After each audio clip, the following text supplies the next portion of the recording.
السلام علیکم ورحمۃ اللہ تعالی وبرکاتہ۔ نحمده ونصلي ونسلم على رسوله الكريم، اما بعد فاعوذ باللہ من الشیطان الرجیم، بسم اللہ الرحمن الرحیم۔ ان اللہ وملائکته یصلون علی النبی یا ایہا الذین آمنوا صلوا علیہ وسلموا تسلیما۔ اللہم صل علی سیدنا ومولانا محمد معدن الجود والکرم وآلہ الکرام وابنہ الکریم وبارک وسلم صلاۃ وسلاما علیک یا رسول اللہ صلی اللہ تعالی علیہ وسلم۔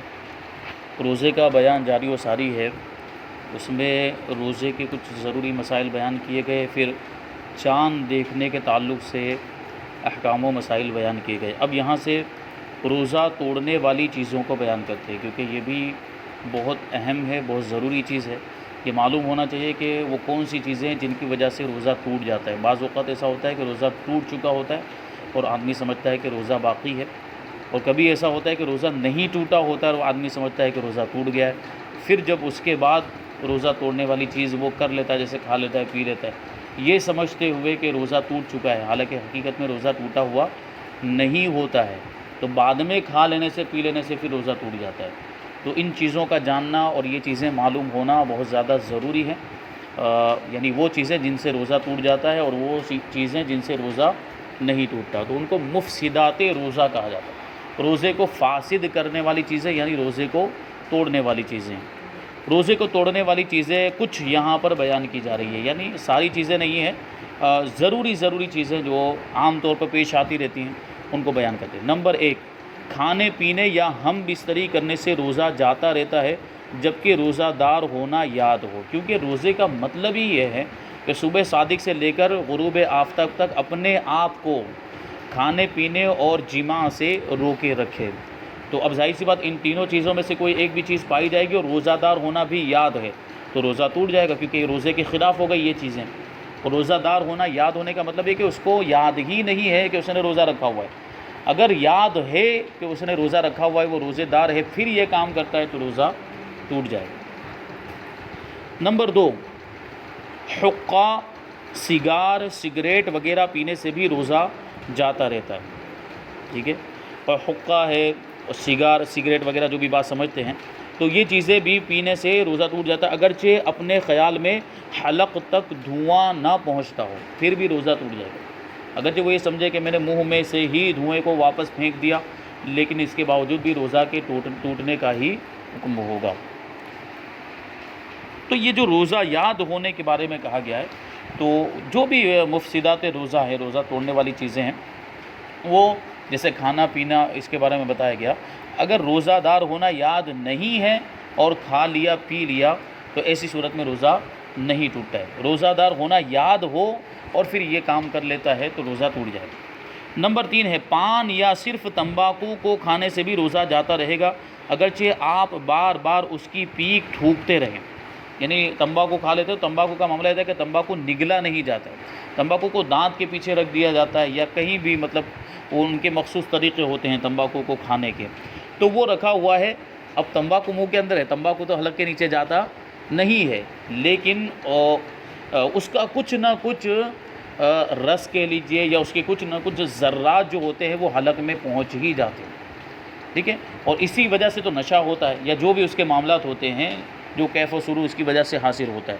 اور اگر وہ کچھ بھی حصہ اس کا جو ہے کہ حلق میں نہ جائے تو وہ چیز حاصل ہی نہیں ہوگی، مقصد ہی پورا نہیں ہوگا تمباکو کھانے۔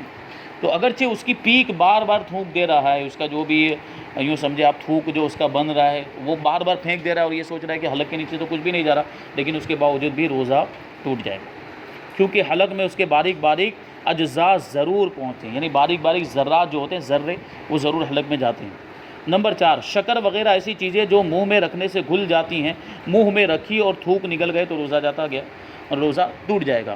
شکر جیسے منہ میں رکھتے ہیں تو وہ پگھل جاتی ہے، ایسے ہی نمک ہے، مصری ہے، یا کوئی بھی ایسی چیز ہے جو منہ میں رکھنے سے پگھل جاتی ہے، جیسے ابھی ہمارے زمانے کے اندر ٹافی وغیرہ جو ہوتی ہے وہ منہ میں رکھ لی تو وہ پگھل گئی، اور اس کا جو اب رس تھا تھوک کے ساتھ اس کو نگل دیا تو روزہ ٹوٹ جائے گا۔ نمبر 5، دانتوں کے درمیان کوئی چیز چنے کے برابر یا زیادہ تھی اسے کھا گئے، یا کم ہی تھی مگر منہ سے نکال کر پھر کھا لی تو روزہ ٹوٹ جائے گا.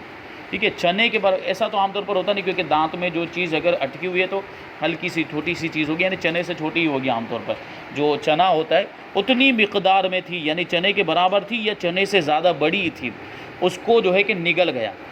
ٹھیک ہے، یا وہ جو ہے کہ منہ سے باہر نکال کر، اگرچہ وہ چنے سے چھوٹی تھی، چنے سے کم تھی، اس کو دانت میں سے نکالا، اس کو ایسے دیکھا پھر نگل دیا، تو اب کیا ہے، روزہ ٹوٹ جائے گا.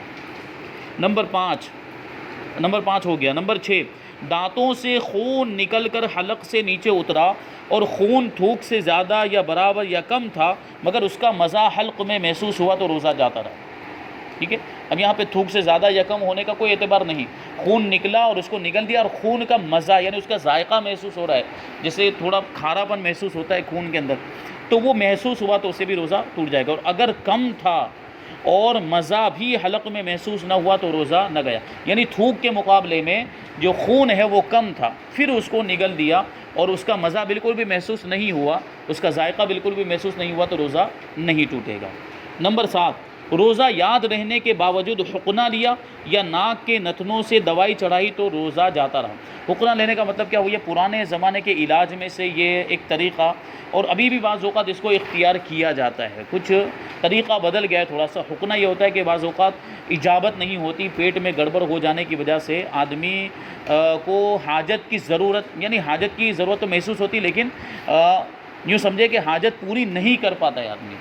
ٹھیک ہے، بات سمجھ رہے ہیں نا؟ تو وہ اس میں جو دوائی وغیرہ جو ہے کہ پیچھے کے مقام میں رکھی جاتی ہے، کبھی دوائی کی بتی بنا کر وہ پیچھے کے مقام میں رکھی جاتی ہے، یا پچکاری وغیرہ کچھ ایسی چیز ہوتی ہے جس کے ذریعے سے دوائی کو وہاں تک پہنچایا جاتا ہے، تو اس کی وجہ سے پھر اجابت ہو جاتی ہے. وہ ایک علاج کا طریقہ ہے، تو یہ کیا جاتا ہے. یا ناک کے نتنوں میں بعض اوقات مان لیجئے کہ کوئی دوسری بیماری ہے جس میں ناک کے نتنوں میں دوائی چڑھائی جاتی ہے، تو اس میں دوائی چڑھائی گئی تو ظاہر سی بات ہے اب جسم کے اندر جو سوراخ ایسے ہیں جو قدرتی سوراخ، ان سوراخوں سے کوئی چیز جوف تک اگر پہنچ جاتی، یعنی پیٹ تک پہنچ جاتی ہے، یا وہ حصہ جو جسم کا اندرونی حصہ مانا جاتا ہے، جو ظاہری حصہ نہیں مانا جاتا، وہاں تک کوئی چیز باہر سے پہنچ جاتی ہے تو اس سے روزہ ٹوٹ جائے گا. پیچھے کے مقام سے بھی کوئی چیز اندر داخل ہو گئی، جیسے حقنہ لیا، تو اس سے بھی روزہ ٹوٹ جائے گا، کیونکہ ظاہر سی بات ہے حقنہ لینے کے اندر دوائی کو پہنچانا ہی مقصد ہوتا ہے، تو دوائی اندر پہنچتی ہے اور اس کی وجہ سے روزہ ٹوٹ جائے گا. نمبر 8، کلی کر رہے تھے بلا قصد، یعنی جان بوجھ کر نہیں، بلا قصد پانی حلق سے نیچے اتر گیا یا ناک میں پانی چڑھایا اور وہ دماغ تک چڑھ گیا تو وہ ایسی صورت میں روزہ جاتا رہا، مگر جبکہ روزہ دار ہونا بھول گیا تو نہ ٹوٹے گا. کیونکہ ہر جگہ وہی چیز ہے، روزہ دار ہونا یاد نہیں ہے اور کوئی بھی ایسی چیز پائی جا رہی جس سے روزہ ٹوٹ جاتا ہے تو روزہ وہاں نہیں ٹوٹے گا. اگرچہ قصدن ہو، یوں ہی روزے دار کی طرف کسی نے کوئی چیز پھینکی، وہ اس کے حلق میں چلی گئی تو روزہ جاتا رہا. جیسے منہ کھلا ہوا تھا اور جیسے چنا یا وہ جو ہے کہ سینگ دانہ وغیرہ کوئی ایسے پھینکا اور وہ ڈائریکٹ اس کے حلق میں چلا گیا تو اس سے بھی روزہ ٹوٹ جائے گا. نمبر 9، سوتے میں یعنی نیند کی حالت میں پانی پی لیا یا کچھ کھا لیا یا منہ کھلا تھا، پانی کا قطرہ یا بارش کا اولا حلق میں چلا گیا تو بھی روزہ ٹوٹ جائے گا.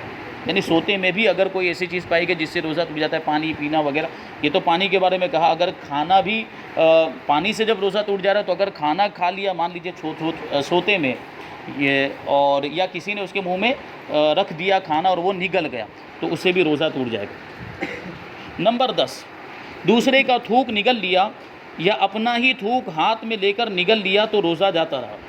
ٹھیک ہے، اپنا تھوک اگر خود کا تھوک منہ کے اندر ہی تھا، باہر نہیں نکالا اور اندر ہی سے نگل لینے سے روزہ نہیں ٹوٹتا. اپنا تھوک ہاتھ میں لیا پھر اس کو ایسے نگل رہا ہے یا دوسرے کا تھوک لے کر نگل رہا ہے تو اس سے روزہ ٹوٹ جائے گا. اب یہ جو بار بار روزے کی حالت میں لوگ تھوکتے رہتے ہیں اور یہ سمجھتے ہیں کہ تھوک نگلنا نہیں چاہیے وغیرہ، اس طرح کا جو ہے کہ لوگوں کا خیال ہوتا ہے، یہ خیال غلط ہے، یہ سوچ غلط ہے. اندر ہی منہ کے اندر تھوک ہے اور اس کو نگل دے رہے ہیں تو اس سے روزہ نہیں ٹوٹے گا. ہاں یہ منع فرمایا گیا کہ بہت زیادہ تھوک جمع کر لیا، پورا منہ بھر گیا، اب اس کو نگل رہا ہے تو اس کو مکروہ فرمایا. ٹھیک ہے، اور اگر ایسا کرتا ہے کہ ہاتھ میں نکال دیا پھر نگلتا ہے تو روزہ ہی ٹوٹ جائے گا، یا دوسرے کا تھوک لے کر نگل جاتا ہے تب بھی روزہ ٹوٹ جائے گا۔ وہی فرماتے ہیں کہ جب تک تھوک یا بلغم منہ کے اندر موجود ہو اسے نگل جانے سے روزہ نہیں جاتا، بار بار تھوکتے رہنا ضروری نہیں ہے۔ نمبر 11، آنسو منہ میں چلا گیا اور آپ اسے نگل گئے۔ آنسو جیسے رویا یا کسی اور وجہ سے آنسو نکلا اور وہ منہ میں چلا گیا اور اس کو نگل دیا، اگر قطرہ دو قطرہ یعنی ایک قطرہ دو قطرہ جو تھوڑا سا ہے تو روزہ نہ گیا، اور اگر زیادہ تھا کہ اس کی نمکینی پورے منہ کے اندر محسوس ہوئی تو پھر روزہ جاتا رہا۔ پسینے کا بھی یہی حکم ہے، یعنی پسینہ اگر منہ کے اندر چلا گیا اور قطرہ دو قطرہ ہے کہ جس کا کوئی ذائقہ وغیرہ محسوس نہیں ہوا تو اس سے روزہ نہیں ٹوٹے گا، اور اگر زیادہ مقدار میں ہے تو روزہ ٹوٹ جائے گا۔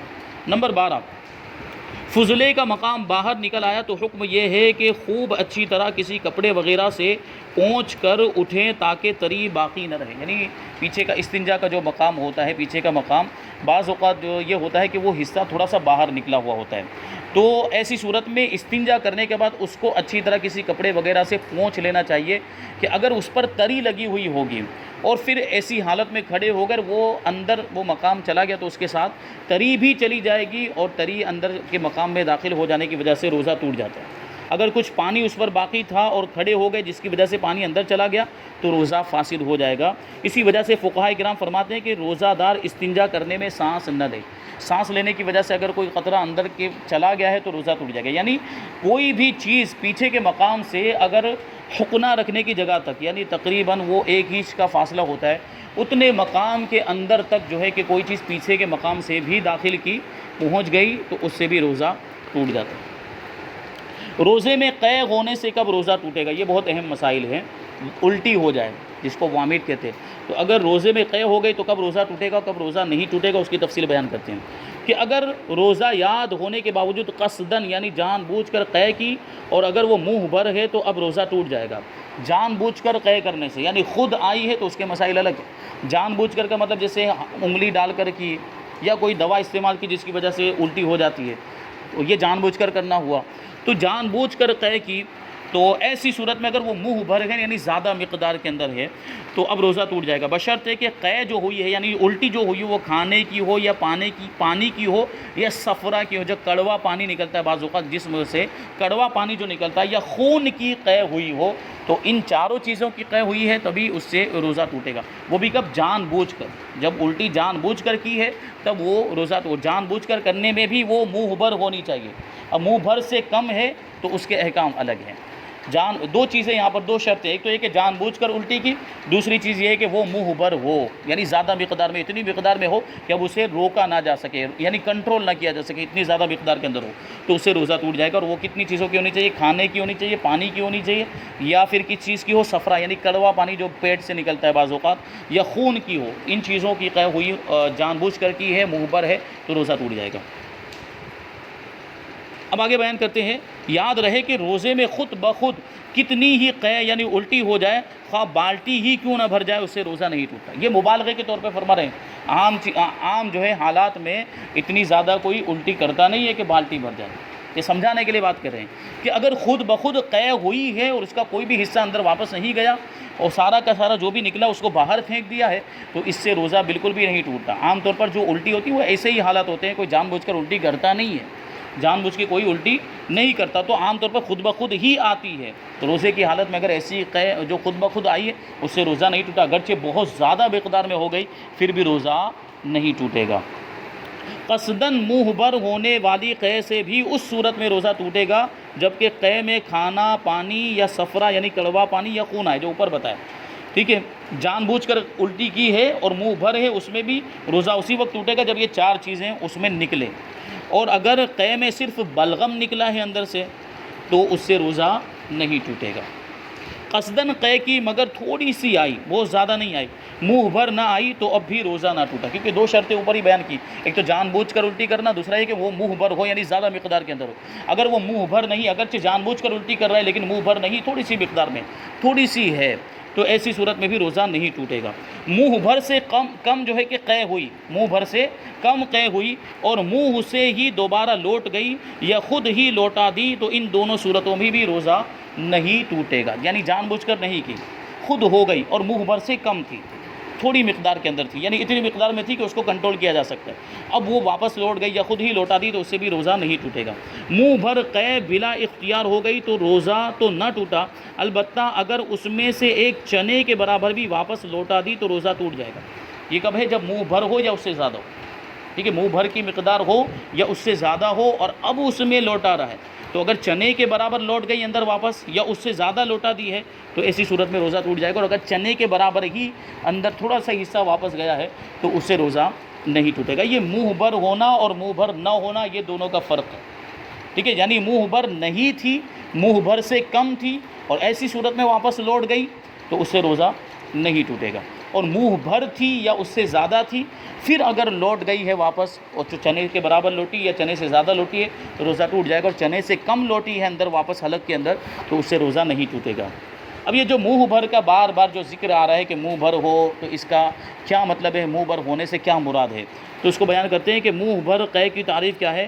جواب ہے کہ منہ بھر قے کے معنی یہ ہے کہ اسے بلا تکلف نہ روکا جا سکے، یعنی اس کو کنٹرول نہ کیا جا سکے، اتنے وہ جو ہے کہ یوں سمجھے کہ فورس کے ساتھ وہ جو ہے کہ الٹی آئے کہ اس کو تکلف کے ساتھ ہی روکا جا سکے، یعنی اس میں تکلف کرنا پڑے، تو ایسی قے کو جو ہے وہ منہ بھر قے کہا جاتا ہے۔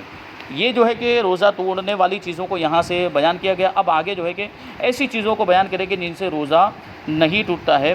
اللہ تبارک و تعالیٰ کی بارگاہ میں دعا ہے کہ ہم سب کو جو کچھ بھی بیان ہوا اس پر عمل کرنے کی توفیق عطا فرمائے۔ وما علینا الا البلاغ۔ السلام علیکم۔